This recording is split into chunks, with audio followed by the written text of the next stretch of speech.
We are live and recording. Hello, everyone. Thank you so very, very much for joining us tonight. Now, I'm really excited because, as many of you know, Fantasy YA is where my heart and happiness lie in the store. And tonight we are getting to celebrate the amazing YA fantasy. Specifically, we are celebrating Down Comes the Night by Allison Saft. Did I say that? Did I say Saft correctly? Yes, that's right. Okay, sweet. And Allison is going to be in conversation with Christine Lynn Herman, who is the author of The Deck of Omens, which is the follow-up to The Devouring Grey. I feel like for the title of all of her books, I have to say it with like a dramatic, weighted voice because they just call for that. And I am very excited because Down Comes the Night. Okay, there's I normally don't read blurbs, but I kind of there's just so many good things about this. Love makes monsters of all of us. How do you not want to read a book that has that as a descriptor? And also, he saw the darkness in her magic, and she saw the magic in his darkness. And those made me automatically hooked when I was looking at your book. But essentially, one of our main characters uses magic, and it doesn't go so well for her, and gets her into some trouble. And she goes to a mansion upon which she is helping someone heal. You will have to read to find out about who that someone is and why. She may not necessarily be such a big fan initially of why and who he is. But then, of course, adventures and whatnot ensue, and saving kingdoms and all the amazing, amazing things happen. And, I'm just so excited for you guys to get to hear about this. So I am going to go ahead and pass it off to Christine. But before I do, the old house rules. To the right-hand side, we have our lovely chat. Please make sure to say hello. And then down below, we have our Ask a Question button. So if you have a question for our authors, make sure that you hit. And then also, equally importantly, is that if you would like to support these authors and Mysterious Galaxy, please hit the Purchase Book button down below, and you can buy your own copy of Down Comes the Night. And on that note, I'm going to go ahead and pass it off to Christine, and I will see you guys at the end of the event. Bye! Hi, Constance. Hi, Constance. Thank you. Okay, I'm so excited. This is gonna be so much fun. I feel like it was always gonna end here with us doing an event together, because we really have an origin story, and obviously we should start by introing ourselves and what books we wrote, although we've done some of that already. But I think it's fun to talk about how we met because it's very relevant to Down Comes the Night. Do you wanna take the first part, Allison? Yeah, sure. Let's see, where to begin with this? I guess it was November 2017. I started writing the first draft of Down Comes the Night. And I had a solitary mission in writing this book because I saw that applications for a program called Author Mentor Match was opening in March. And so I was like, okay, I have to finish this book by March so that I can enter this program. And that was the deadline I set for myself. It was very chaotic. My partner was applying for PhD programs at the time. I was writing in every spare moment. And finally, when the deadlines opened, I saw that Christine was one of the mentors. And her wish list was just so perfect. I still remember a few things about it. I think you had something about disastrous ballroom dances was one of them. Oh, yeah. I did request that. We did get that. Yes, atmosphere, disaster characters. I feel like Shirley was one of them. But either way, yeah, it was a total long shot. I thought Christine was way too cool for me because of her very cool Twitter presence. So it was, yeah, I can leave it there or I can keep going. Oh, no, it's okay. Now I get to talk about how I fought my friends because you subbed not just to me, but to 3 people who I am still very close with. And I was very mean to them for 2 weeks.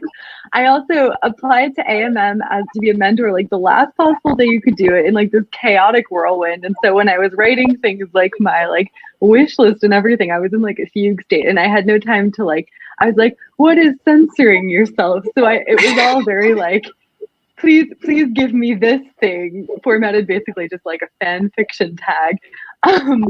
And obviously it worked because I got Down Comes the Night in my inbox and then I sat on top of it like a gargoyle. And I will never regret that decision because it meant we got to become friends. And it also meant that I got to be a tiny part of your book's success story and makes me really happy.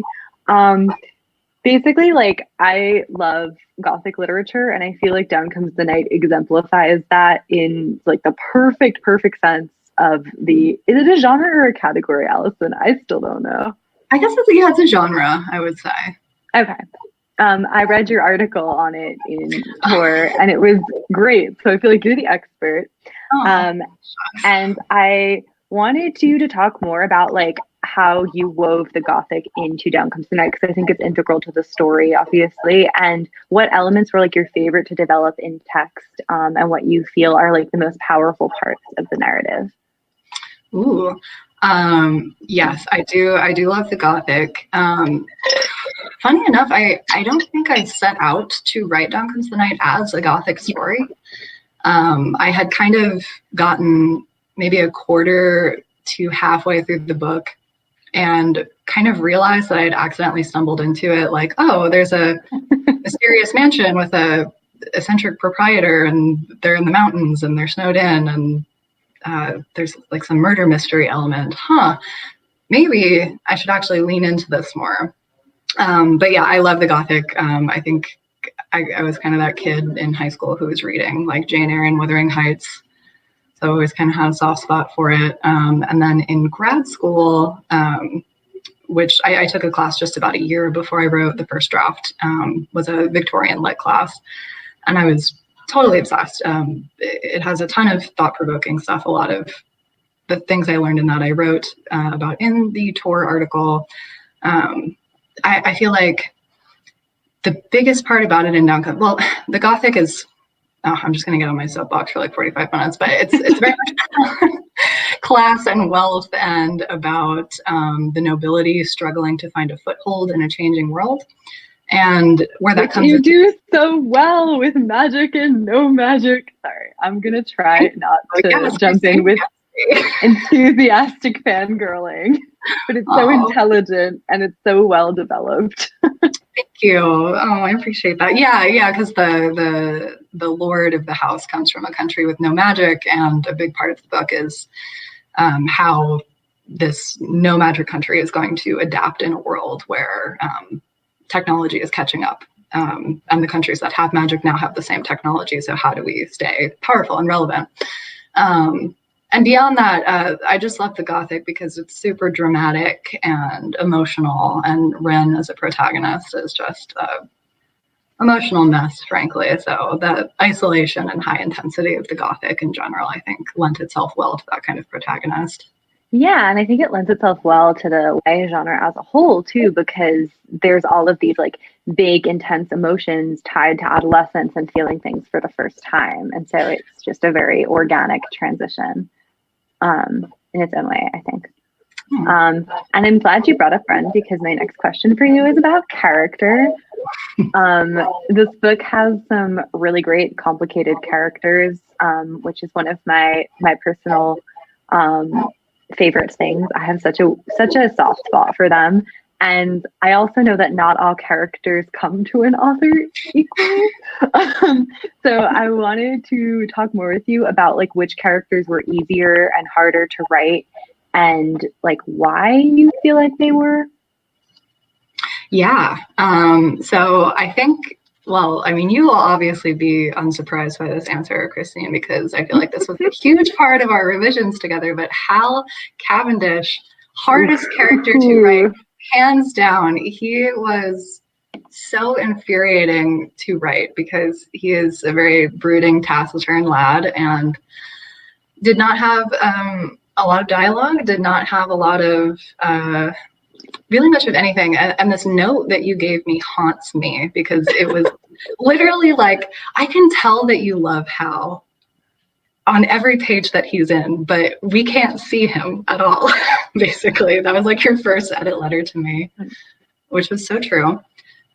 So Hal was definitely the hardest to get right, to draw out his motivations and personality more.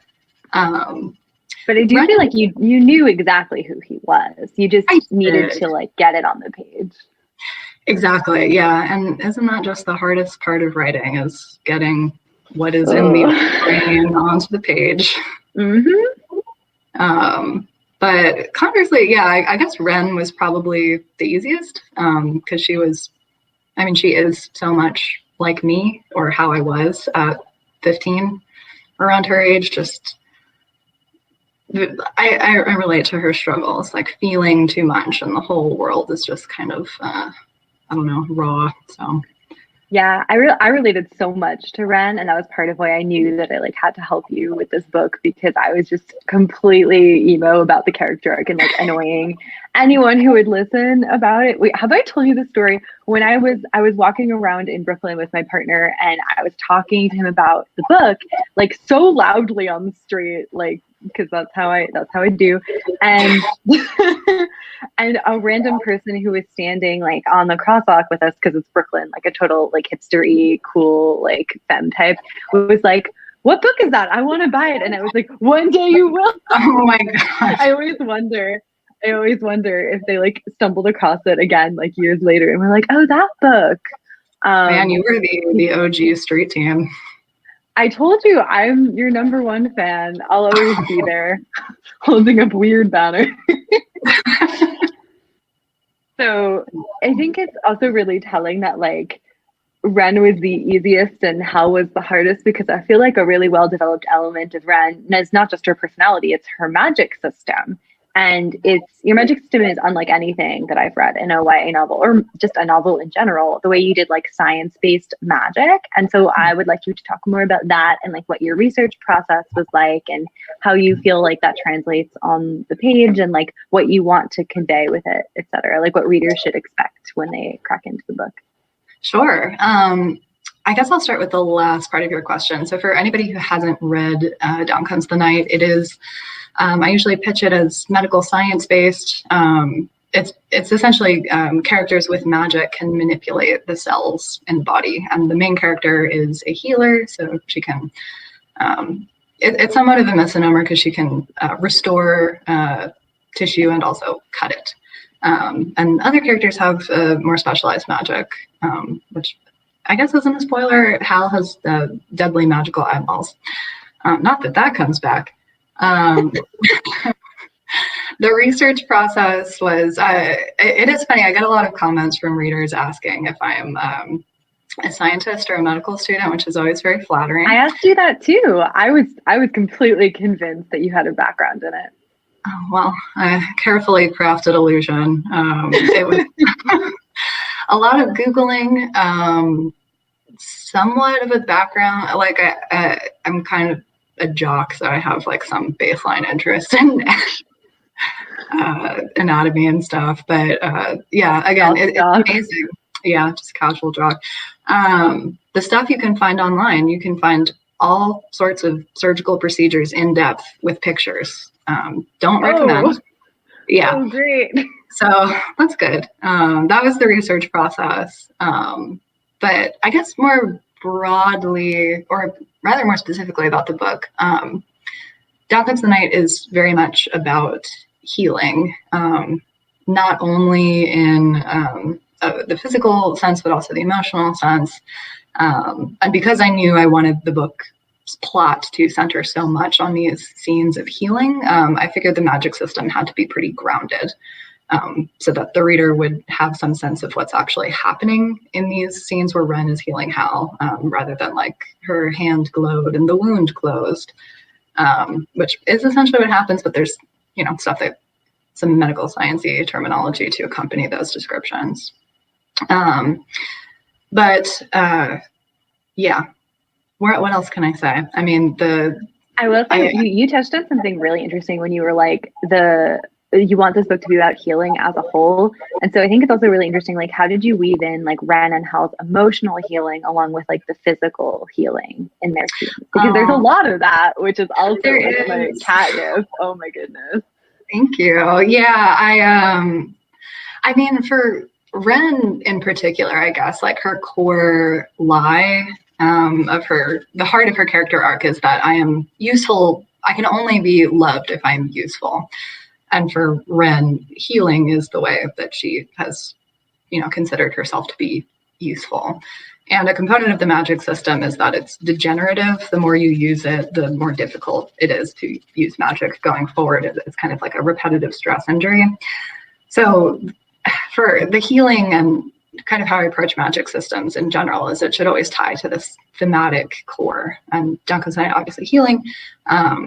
So she, as the book goes on, I kind of force her to confront this, rock bottom. Like the worst that could happen is that she doesn't have access to magic anymore, the very thing she thought would make her loved. And Hal is there with her. I mean, that's kind of the healing for both of them. Like as they fall in love, both of them who have this kind of warped sense of, they've both grown up convinced that emotions are bad and that compassion is a weakness one can't afford in the world. So their love and the healing bond between them allows them to, develop as people. I'm also so soft for like the real magic is connection. The real magic was the friends we made along the way. Sometimes also the enemies. Sometimes they're the same. And so I think that's like really beautifully done. And I also, I'm very impressed by how well I wove these questions together in the Google Doc because we've been going in order. I guess I had a big brain moment that I didn't realize at the time. Because my next question is about Ren and Hal and their romance, which is very much, I think, the core of this book. And they are true enemies to lovers. That's a term that gets thrown around a lot, but like, I don't know how spoilery we are allowed to get, so I'll leave it up to you. But I did want you to talk about like the way that you approach that, because they have completely different ideologies at the start of their relationship, to the point where, Ren is literally ready to kill him. And justifiably so based on her background and her information. And that's a really complicated thing to navigate because you're talking about issues of like divinity and also issues of like differing moral compasses. And so I want to hear all about your thought process. Sure. Oh, that's a good question. And I appreciate the enemies to lovers compliment. It is funny because I guess both of them actually do, believe the same thing or want the same thing. Both of them have grown up in these war-torn countries, seeing, they're child soldiers. So, they're very traumatized. They've known no other life. And Hal, again, spoilery, not really, I guess. Hal is secretly soft. He is seeking redemption. I guess that is. I don't think that's a spoiler. Yeah, no, he's the worst, most notorious deadly enemy soldier ever. He is very soft on the inside. But yeah, and it kind of circles back to what I was talking about in your last question too. Both of them have this, they share the same wound. And not only for this book, but writing romance in general, I tend to develop my romantic leads so that they have parallel character arcs in a way. Each of them needs something from the other, or they each approach the wound that they share from a slightly different angle. So Ren, of course, is overcompensated by trying to be useful to people to make people forget that she is overly emotional, whereas Hal has completely shut down. So, for me, that's always how I try to structure the books, is these two characters grow together. Do you see their arcs as like parallel lines, or as like more of an X where there's like a space where they meet in the middle where they change each other, and even if they grow in different ways, they both wind up like better people than they were before, or if they're both growing steadily in the same direction? Oh. That's how I tend to think of romantic art. Metaphor. I haven't heard that one. I like it though. It can be really fun. It can also be really fraught if you want it to like not end happily, which is not what you did today. No. And you also keep talking about like, you know, how they have the same wound. And so now I want to talk about character creation, because clearly like you have like a thing that you do when you're coming up with a main character. It seems like you start with the trauma.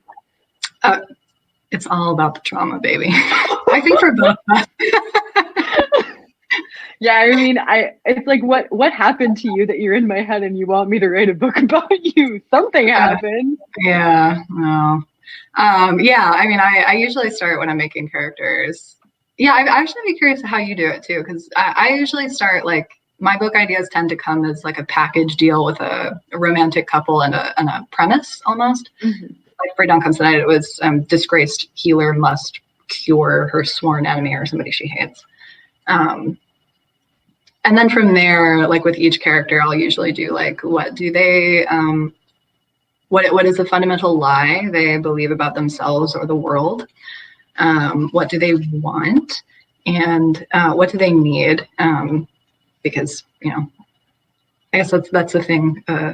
How I think about books is that the thing that the character wants is never actually what they truly need to be a better person. So.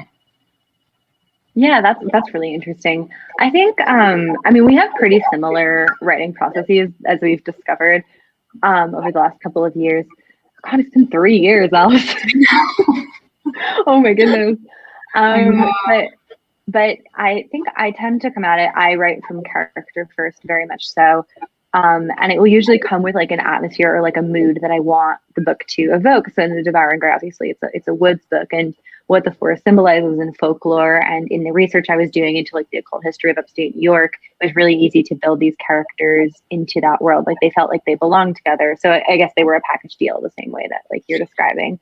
But I didn't build it with like romance first. Like I felt like the romances grew as I got to know the characters more on the page. Like I kind of let it go where it was gonna go, and looking at who made sense with one another was an evolving process. I had a lot of trouble figuring out who was going to end up with who actually. That's why it's such like a tangled knot of relationships, because I was figuring it out. And I liked, once I had figured it out, I liked leaving it as a tangled thing, because I feel like teenage friend groups often date each other in very strange combinations. Yeah. Absolutely. Yeah, I was going to say, you can definitely tell like the evolution feels like, it feels organic, and they end up, I mean, no spoilers, of course, for the Deck of Omens, but every character got exactly what they deserved, I think. I think so too. Well, I feel like I was a little harsher than I needed to be on one of them, but I don't regret it. Wow. But then for All of Us Villains, which is my co-written book with my friend Amanda Foodie, which comes out on November 9th, AO, I will try not to plug myself. It's so good. But for that one came very much like the romances came baked into the premise, because they're in a death tournament together. So it's inherent, like extremely forbidden romance, but they do all believe the same thing. And all of them unraveling like the complexities of like, we have been raised to kill one another. How on earth are we, like, oh no, some of us are falling in love and some of us are dealing with like these old friendships and these wounds, and like, what are we gonna do? This is a nightmare. Like, I thought I could kill you, but I can't, is my favorite. And you do that also. And I love it. I love it a lot. I think I also wanted to talk about the difference between writing a romance with a single POV, which is what you do in Out Comes the Night, and then a double POV where you get to see both of them, which, oh my goodness, the extra ink, which is in your follow-up, which I know we can't talk about that much, but I did think that it would be an interesting craft question to talk about like the challenges and the rewards of each of those, because you've now done both. For sure, yes. Challenges, and I'm sure you know this better than I do, because you juggle even more point of views. Most I've done is 2, but I find the biggest challenge is 1, like timelines, like ensuring that not only that it makes sense on even just a time of day or a day of the week. Oh, forget it. My copy editor hates me. Yeah, it's disaster, but also like making sure that the plot beats are happening, like the major events are happening more or less synchronously in the differing point of views. Like the midpoint should be happening around the same time, without being the exact same thing. That's really hard. Yeah, that was very challenging. And beyond I think the more obvious challenge, but a fun challenge of making sure that all of the point of view characters sound different. Yes. So it's very hard to do. It is. And when it's done well, it's just like, but yeah, it can be. You do a really good job. Oh, thank you. How did you approach giving them such different voices? This sounds weird, but I hear them talking to me as I'm No, writing. That's not weird. That happens to me too. Yeah, so it's almost like, okay, I can hear the rhythm of this character's voice. Plus, in book 2, they are incredibly different people. So Wes is very boisterous, and Margaret is very serious and mentally ill, frankly. So the differences in the kinds of metaphors and like the way they talk about their emotions were incredibly different. And I think a technique I learned from you actually was this character immersion exercise. Oh yeah, I made you do that. I don't do that anymore because my brain kind of auto does it. I've like trained my mind to do it on its own, but I'm really glad it helped you. Yeah, I find, I don't really need to fill in as detailed anymore either, but I mean, wait, we should explain what it is. I was going to say, for those of you listening who can't read our minds, it's this really cool thing where for each character there's like 5 categories: sight, smell, sound. You do the senses, and then there's soul is the 6th one. Yeah, which is where you get at, the wound and like how they see the world. But after you do like sight, sense, like smell, like what evokes the character in your head, I think it's a lot easier to get at that. It's like you level up to the point where you're like, all of these things together make this person. Exactly. Yeah. And I think it's such a helpful thing for aspiring writers or any writer, just thinking about what kinds of imagery and metaphors your character naturally has access to or just thinks about.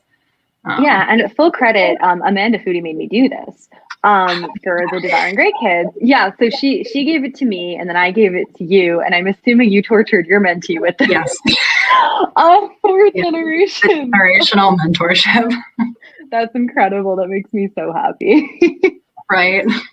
I wanted to ask you this. This isn't on the question sheet, but how do you think, so you wrote Down Comes the Night and you went through a mentorship program with it. And what do you think like are the benefits of these programs for like young writers? Like, what are your recommendations for going into them? Like, and then you mentored from the other side. So I feel like you're very qualified to talk about this. Oh, shucks. I mean, I think obviously the benefit that most people anticipate going in is how helpful it is to have someone who is more established and essentially owes you nothing because they don't know you. So they're not going to sugarcoat things. So in a way, it's like your first taste of validation in a way, or like your first brush with the industry that somebody, chose your book and chose you. I think that confidence boost is the benefit of that can't be overstated.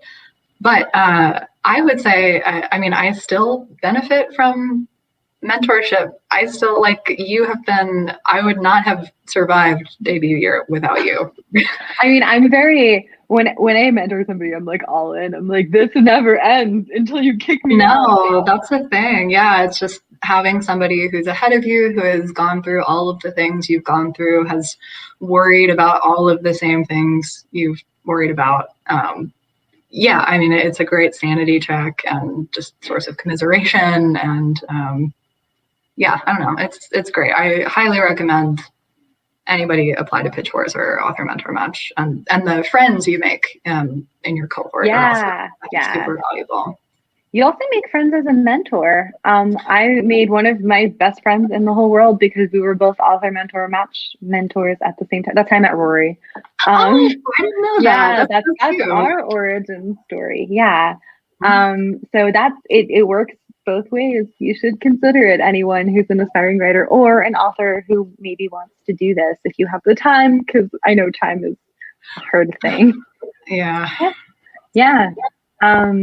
Okay, I there's now no neat way to link to this question because I went off track, but we're just going to pretend that I did like a smooth, cool transition instead of picking up my phone and looking at the Google Doc.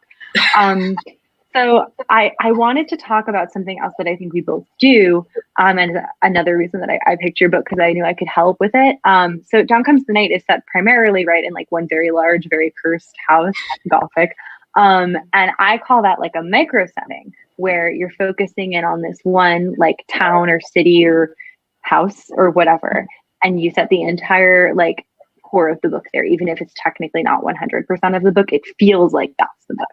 And so what was it like to write a setting like that? Like, why do you think you're drawn to them? And what do you think, again, like benefits, drawbacks? You did do it again, so you must have liked it. Yeah, I mean, I think the thing for me is my brain doesn't naturally work in a more epic scope. I don't think. I just get super overwhelmed at the prospect of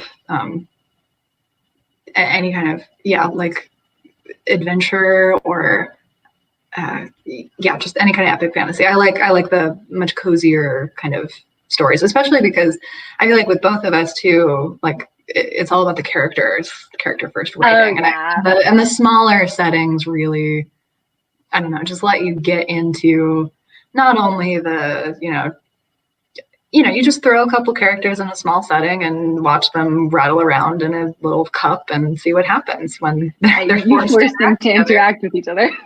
Yeah, exactly. And that's the most fun to me. And I like exploring how the space feels, how it expands and contracts depending on, the characters' feelings toward one another or the plot or what have you. And I also think when the setting is smaller, it's easier to make the setting itself feel like a character. Yeah, I love that too. Yeah, and you're so good at it. It's just like as the plot goes on, seeing how like a single place changes over time.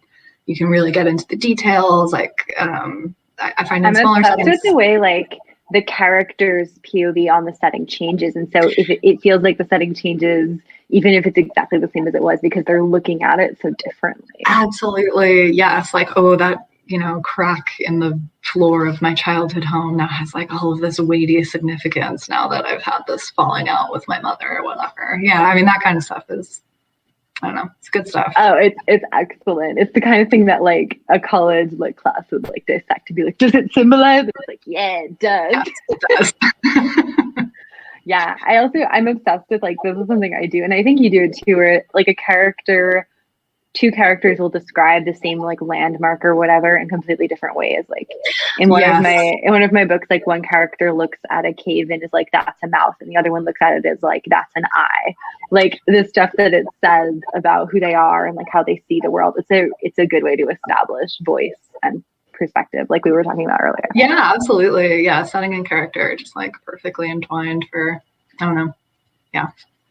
I like how neither of us have discussed plot this time.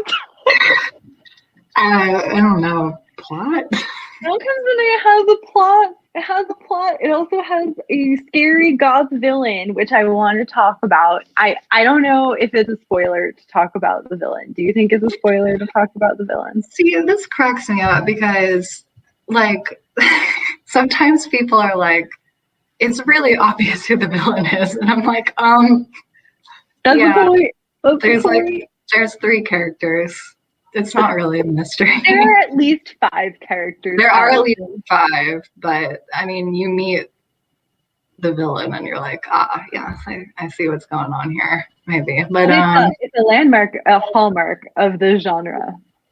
It is. That's the thing. Yeah, I mean, because I find Gothic mysteries are more like why done it, or like what is it, rather than who done it.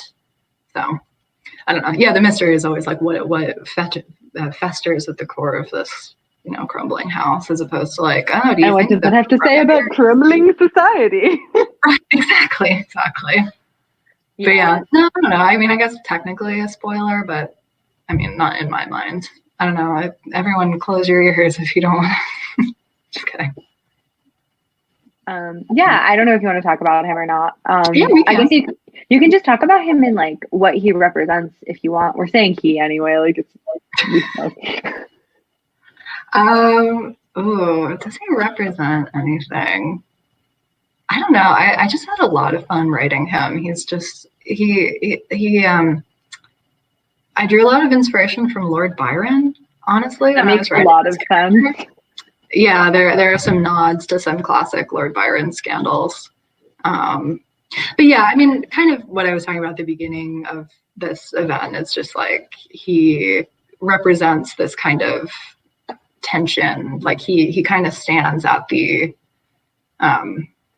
I don't know, like the fulcrum point between the new world and the old world, and reacts to it in a very different way than the other main characters. I mean, yeah, the book is about scrabbling to find a new position in a world where constant bloodshed may finally stop, and who stands to benefit from it continuing and who doesn't, and how do we define ourselves when the world is no longer in turmoil. So. Yeah, I think that pretty much sums it up. And now that we've come full circle, I do want to talk about, okay, so this is our final question, and then we're going to do some bookish never have I ever, which is just an excuse for us to make fun of each other on Maine. So what books would you recommend for people who've read and loved Down Comes the Night, and what are you reading right now? What I'm reading right now, I have been on a tear lately. I've read like 6 books in the past week. Perfect. I know, yeah, because I just I was so tired after debut week that I'm just like, you know what, I'm just gonna read. So I read A Court of Silver Flames, 800 pages. So wow. Fun. Ridiculous. 10 out of 10. We can talk about that later. But also currently I'm reading the Ivory Key by Akshaya's book. I love Akshaya, and I have been friends for 6 years. Akshaya, I think read she lives near me, so I've run into her a couple times at Kepler's in the before times. It's wonderful, super fun sibling 4 points of view. And up next is The Jasmine Throne by Tasha Suri, which I've heard really good things about that book. Yeah, I stole the arc from Ava, who lives down the hall, because she got it. So now it's mine, temporarily.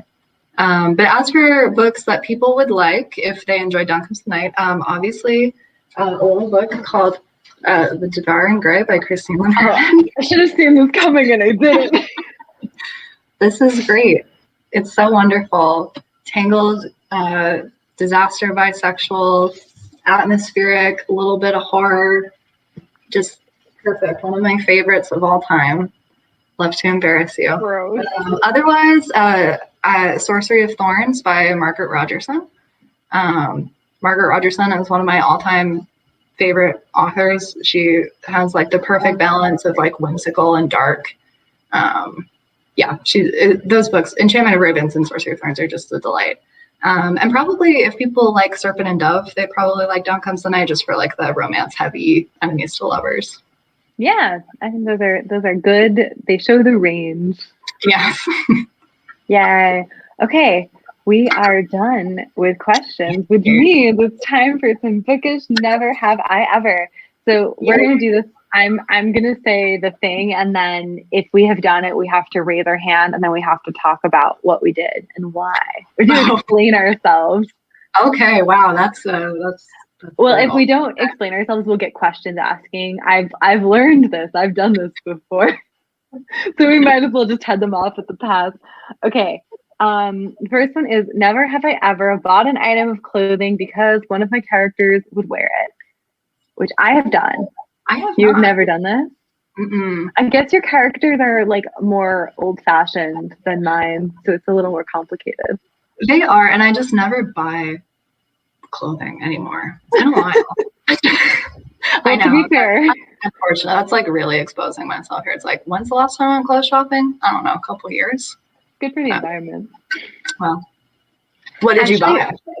So it wasn't clothing, I guess it was makeup. I tend to buy, I like writing about characters who dressed in a way that I wish I'd been cool enough to dress in as a teenager. And I 100% bought like a lipstick shade that I described one of my characters in The Drowning Summer, which is my 2022 novel, wearing. Where I described it as like making her lips look bruised, and I was like, I want that. Yes. Bopped around on like Sephora.com and ordered one. It didn't make me look cool. Oh no! Well, I failed in my mission. we cannot be as cool as. Was it that was Mina, right? Or was it Evelyn? It was Evelyn. Mina is more glam. But Evelyn is like very, very like modern scene kid. Okay. Never have I ever been scared by my own spooky scene. I have. Yeah. Which scene? It's a big spoiler. It was more like grossed. I grossed myself out a lot. Is it the big? It's is it which one? It's the last surgery scene. Oh yeah, that seems disgusting. Yeah, it's gross. Yeah. Content warnings for graphic surgical descriptions for anyone who picks up Duncan tonight. Yeah, it's a little gross. Yeah. I got really scared of the flesh trees in the Deck of Omens. There are flesh trees. It's disgusting. Yeah, lots of ooze in the Deck of Omens. Yeah, I'm very scared of. I have like a fascination with like nature and the human body melding together, and it really just gets into the grotesque. And then I'm like, oh, have I done this? I'm having nightmares about turning into a tree, but in the way I don't want. There's a way I would like. Yeah, there's the good tree and the bad tree transformation. Yeah. Okay. Never have I ever based a character on a real person. I have also done this. Okay, which one did you do? Like all of them. Well, okay, Ooh. Evelyn in my second book is based on a collection of people. Yeah. That makes sense. Yeah. Isaac's based on a real person. Whenever I tell people that, they're like, "Can I get an intro?" No. I know. I was gonna say, like, I'm interested in meeting this gentleman or person. Based on rather like an idealized version of a person who is not the actual person. If that makes any sense. Yeah. Like an extrapolation. Because I feel like there are a lot of people who you meet and you want them to be somebody, and then they're somebody else entirely. And so it's nice to fictionalize a version of somebody that could have been, I think. I like that. I didn't know that, actually. That's really cool. Yeah.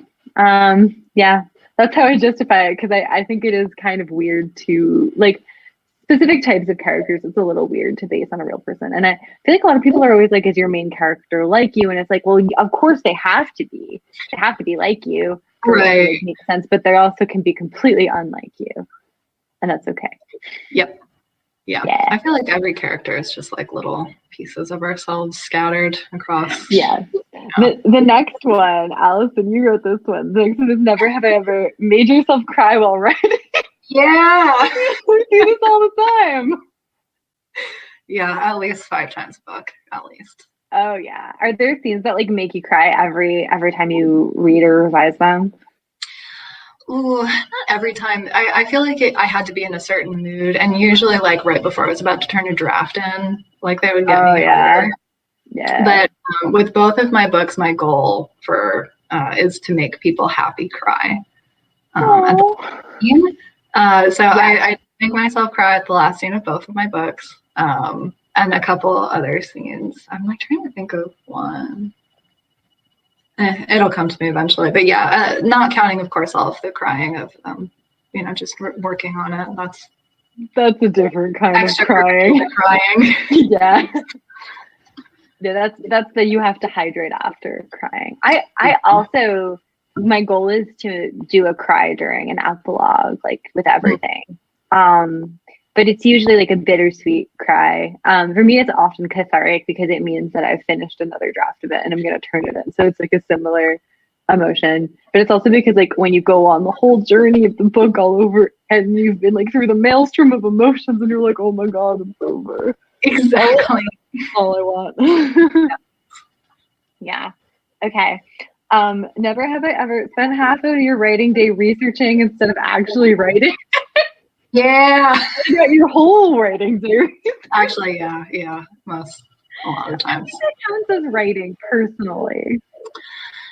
Yeah. I agree. I just wish that what's like an esoteric fact that you found while you were researching that like never made it into your book? Ooh, I feel like all of my gross medical stuff made it in when I could find a place for it, but I acquired a lot of random historical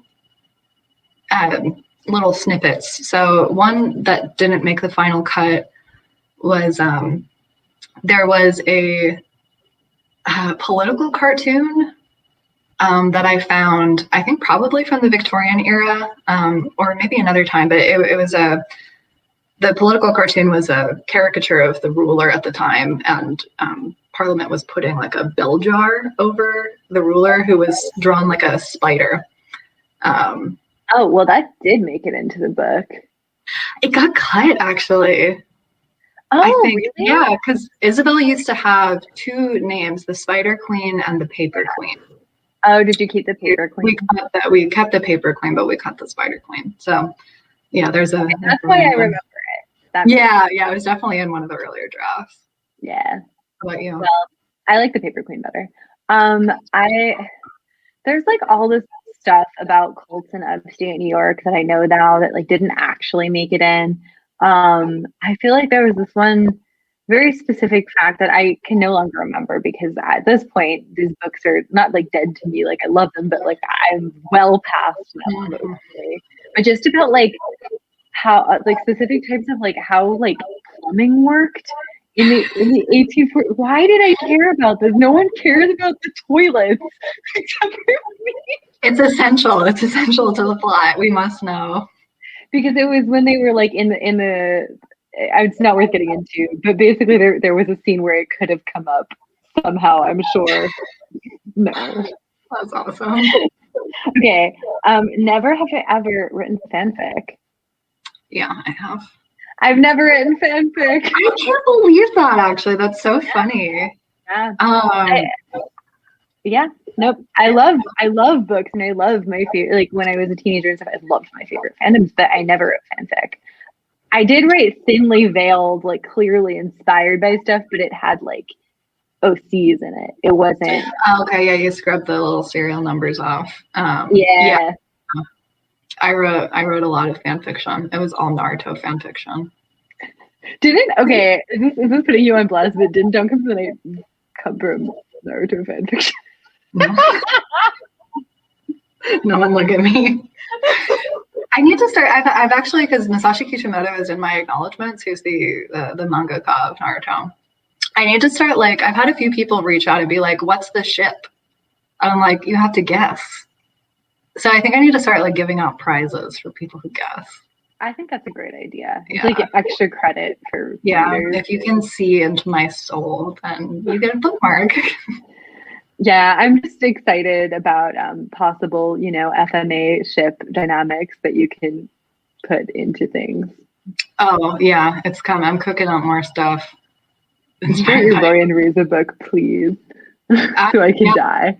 It is coming. Excellent. Good guess, Brian, but not quite. The last one is just, oh my God, never have I ever wrote a book completely wrong the first few times. Who hasn't done this? If someone hasn't done this, I don't want to hear from you because I will feel bad about myself. I have people who write pretty good first drafts, but yeah. Good for them. Congratulations. I know. Ugh. Wow. Okay, I think, we reached the end. So I guess we got like 10 minutes left to get to some of these question boxes. Which is great because we got some questions. Yay. Okay, I saw this question earlier. I'm really excited to answer it. If our characters met, what would they think of each other and where would they hang out? Oh, that's adorable. I love it. Where would they hang out? I feel like they would maybe go to like a cool like coffee shop where everything, like there's a lot of like everything's wood and the windows are really big and little, like one of those places with all the air plants and stuff. So we're doing a coffee shop AU. Yeah. Oh yeah. Yeah. I love that. I feel like they get along for the most part. I think Una and Harper would really get along. Oh, absolutely. Yeah. Isaac and Hal can hang out in the corner. Oh, for sure. I was thinking about this. I was like, oh, they'd be off in the corner swapping war stories, playing reverse chicken where it's like my trauma versus your trauma. Do you want to talk about the part you almost died, or should I? Yeah. And then I don't know how Ren and Violet would feel about each other. I think that they have a lot more in common than they would initially be willing to like admit. But like Violet would be unwilling to open up in a way that Ren would be like very willing. But I think eventually Violet's very soft. She just pretends she's not. So I think it would work out. And then I think May would be like, what's happening here? I'm going to sit in the corner and just gingerly drink an iced coffee and just watch this from afar. And then Justin would be like running around like a golden retriever trying to make friends with everybody. Aww. And like sort of succeeding. Justin and Lowry can hang out. They would have fun. Oh no. Justin's not coming out of that one alive. No. I think Una would beat Justin up. Oh, absolutely. Absolutely. 100%. I feel like Una has a lot in common with Augusta, so that might be weird for him. Oh yeah. Yeah, that would stir up some stuff. Yeah, for Justin. I think this would just be like a really good excuse to get them all together for like therapy, which they all desperately need. Exactly, group therapy session. Yes. Okay, I also love this question. What scene or section of the book brought you the most joy to write? Oh, that's sweet. I think I have the most fun writing, like it's called the fun and games section, I guess, in like the Save the Cat outlines. So for Down Comes the Night, it was very much like Ren getting to the house and meeting Hal for the first time. I think actually their first meeting scene is my favorite in the whole book. That checks out. It's great. It's like thank you. Chef's kiss. Absolutely incredible. I love people try to kill each other on their first encounter. So much fun. But yeah, I love them just like getting to know each other and the healing scenes and not quite trusting each other. People try to kill each other on their first meeting and I'm like, is this flirting? And then let's see, this one has some upvotes. Favorite Gothic novel that's not super popular.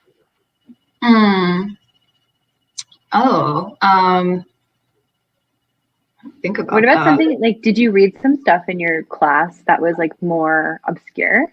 Sometimes I would have to do that in college. I mean, I feel like maybe not a lot. Well, unless you're like into Gothic, then you probably have read The Castle of Otranto, which is considered to be the first Gothic novel. Interesting. It is wild. It's like the family is cursed. I can't remember the specifics of the curse. It's like, I think the person they marry is doomed to die or something. Anyway, at one point, a giant helmet falls out of the sky and crushes the main character's fiance. A helmet? Yeah, like just a giant helmet. Yeah, that also checks out. Yeah. Makes perfect sense. It's super weird and delightful. It's one of those novels where it's like, you can just like, how many times does the main character swoon, or like the villain's eyes burn with cold hellfire? It's like that kind of Gothic. It's good stuff. Oh yeah, the classic. Mm-hmm. I guess the classic was the first one. Yep. I gotta read this book. I want to know about the helmet. I wouldn't recommend. Probably in like a day. It's really short, but it is very silly. All right. And speaking of Gothic, did you do a lot of research on the Gothic and the Victorian era? And are there any books or resources that you would recommend?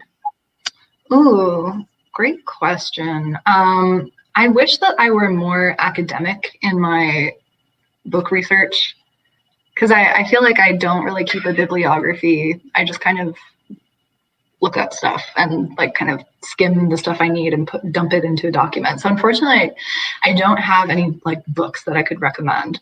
But I did, fiction-wise, I did consume a ton of Gothic media, and that was part of your revision, like edit letter for me was to. Oh yeah, I did tell you to do that.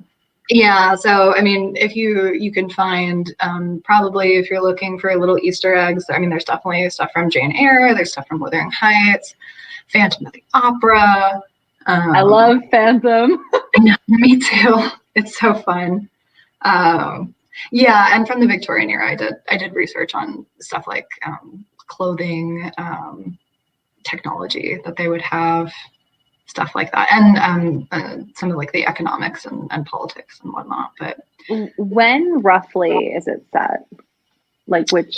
Like fantasy 1880, maybe like 1870 to 1880. Yeah. You can tell that I am not. I mean, I've never written like fantasy that's rooted in like a historical time period, except for Villains is fantasy 90s, so you know. So I do not do this. But I'm very impressed by everyone who does do it. One day I'll get my act together. Okay, I like this question too. I like all of these questions. If you were part of this world, would you want to be born with or without magic? Without. Ooh, honestly, same. As much as I would want to, like, I think I would love to be a healer. That sounds awesome. But I also don't want to be conscripted into the military. Yeah. That's kind of unfortunate. Yeah, that's part of the world building. If you have magic, you got two choices, pal. You got to go to the convent or you got to go to the military. And neither sounds very fun to me, honestly. Mm-hmm. So I will just be a civilian watching these wars take place from my fantasy tavern. And then more questions about the Gothic. So what draws you to the Gothic and how do you envision the genre in different settings and time periods? I think that's really interesting because it is so tied to the Victorian era. Such a good question. I mean, can I give a good off the cuff answer? I mean, I feel like the Gothic is still popular because it is a genre in which people can explore. It's kind of like when the current system we're living in is rotted and we're trying to envision a better future, but it's not quite there yet. So the Gothic relatable. Yeah, right. So it gives us this visual language to start shuffling things around to try to envision a better future. And if you read my article on Tor.com, my theory is that it's great. Thank you. Into economics. I learned stuff. I was like, I probably would have known some of this stuff when I was helping Alice. No, it's all good. I mean, like, because the Southern Gothic is very much tied to the legacy of chattel slavery and the disappearance of the planter class. You know, now you have stuff like the suburban Gothic, the California Gothic, I would argue, like the horror of the Bay Area tech stuff. I mean, to me, it's like mostly about class, and of course, connected to class inevitably is race and gender. But yeah, it's just a kind of, I don't know, like power structures and exactly. them, and that makes sense. Okay, and now what inspired the magic system, which I actually did not ask any questions about, so thank you, Alexis M, for asking this question. What inspired the magic system? So also, I think this is our last question because we have like a minute and a half left. Oh my gosh, time just flew. I was okay, let me give a quick answer. What inspired the magic system? I think it was just because I knew I wanted to write this premise about a healer and her surly patient. And I was just trying to figure out a way to make that unique because healing magic is a pretty common staple of the fantasy genre. And I wanted to dig into something that would be, a little bit unique. And I thought the medical science stuff might be a cool angle to come at it from. It was very cool. We love, by we, I mean me, your one person fan club. Well, it's back at you. Yeah. Okay. I think we did it. We did an hour. You did indeed. Hello. I don't want to end your conversation. Oh no, did you freeze? Yeah, I think so. Oh. The miracle of modern technology. Yeah, we can just Modern Gothic is over Zoom. I honestly, yes, somebody write a novel on the Gothic Zoom. But yeah, everyone should buy Allison's book. She's a purchase books button. Everyone buy. And by Christine's books too. Well, that part's optional. But you there she is. For that dramatic moment of suspense. Yay, welcome back. You gotta love the internet. But I was gonna, before I was so rudely interrupted by technology, I was gonna say thank you guys so much for joining us this evening. I do not want to end your conversation because listening to the two of you speak is an absolute pleasure. And you just have, both of you have so much insight and bring such like intellect to YA and romance, and just, it really is awesome to get to hear you guys speak about this. So thank you. Just thank you so very, very much. This was a lovely event. Everyone, thank you for joining us. It was my treat to get to host it. And before we sign off, though, I don't know if you can answer this, but can you tell us the projects you are currently working on, what people can expect from you coming out next? This is when I get to do, I can't do wiggly eyebrows, but insert my wiggly eyebrows. And where can people find you on social media so they can stalk you and figure out when your next things are coming out? Allison. Sure, I'll go first. So I have another romantic fantasy standalone coming out next year. Title and cover to be revealed. But yes, I pitched it as Full Metal Alchemist meets the Scorpio races, about a magical fox hunt.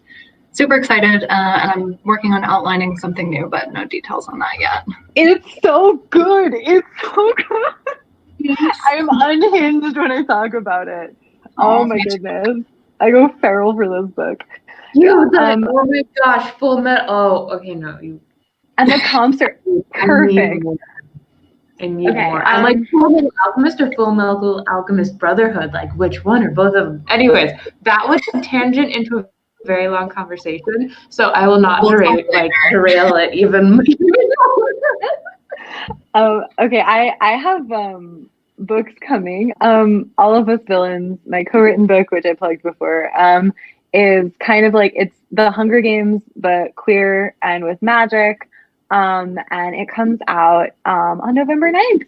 And the cover is really cool, and this is my favorite of my covers so far. And I love it. So yeah, you guys can check that out. It's on Goodreads. It's available for pre-order. That's terrifying. And it's on Edelweiss too, if any of you have access to that. And then I also have a young adult contemporary fantasy standalone coming in spring 2022. It's called Drowning Summer. It's about two bi-girl mediums and the ghosts they talk to, an unsolved murder mystery, and extreme spooky ocean vibes. And the girls fall in love, obviously. So good. I feel like you need to post the like lipstick with like the cover when you can reveal the cover, so that we can all like feel as cool and awesome as the character. I will do that. And where can people find you? Please do. But where can people find you on social medias? Oh yes. I am on Twitter and Instagram at Allison H. Saft. And also TikTok, but I don't post anything. I just look at stuff. So. I am on Twitter and Instagram at Christine Exists, one word. And I have a TikTok, but no one's allowed there. I just use it to scroll through things and send my friends memes at 1 o'clock in the morning. Good. Fair enough. I have a TikTok as well, and I do the exact same thing. I'm like, this is a sign that I am getting older. I now don't participate. But on that note, everyone, thank you so very much for joining us. You guys are amazing authors. Make sure you check their work out. There'll be the link down below for you to check out their books. And we will see you all next time. Thank you so very much, Allison and Christine, for joining us. Yeah, thank you. This was so lovely. So much fun. Yay. Thank you, everyone. I just got to fangirl over you guys, so it was beautiful. But we will see you all next time. And good night, everybody.